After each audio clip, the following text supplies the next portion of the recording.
General Data Protection Regulation, GDPR. Oh God, here we go again. Just thinking about it makes many people shiver.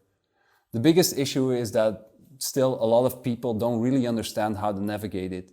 And that's largely due to the fact that it's quite flexible. There is no list of things that are okay or not okay, no specifics. It's made to cover, like the name says, data in general. And that's about as vague as you can get. In short, it's an EU legal framework to protect people's data and how third parties gather and store it. When you're collecting anyone's data, the first thing you need to think about is what data do you want to collect and for what purpose. According to GDPR, you need to motivate why you're handling specific data. So if you're not planning on using it, don't ask for it. Any data that you don't need for your basic purpose, but you can use for a better service, you can add as an opt-in. Next, you'll need a GDPR-proof privacy policy.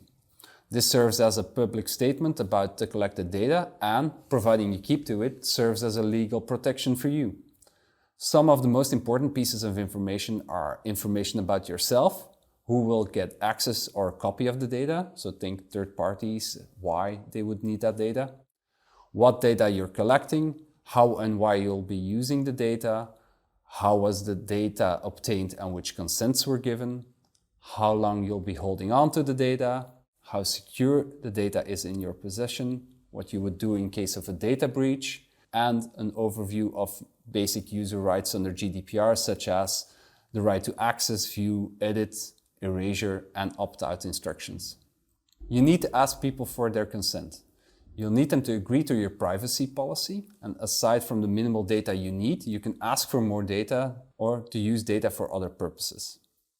To do this, you need to make this data optional and use granular opt-ins for each additional purpose. Respondents will need to manually tick boxes for both having read and accepted the privacy policy, as for the ones of the additional opt-ins. GDPR is applicable in the EU, so it's not something everyone needs to follow. Regardless, whether you're thinking about expanding or not, these regulations were written with good reason and are some of the strictest on the planet. Adhering to them, even when you don't have to, shows a lot of maturity and trustworthiness as a business.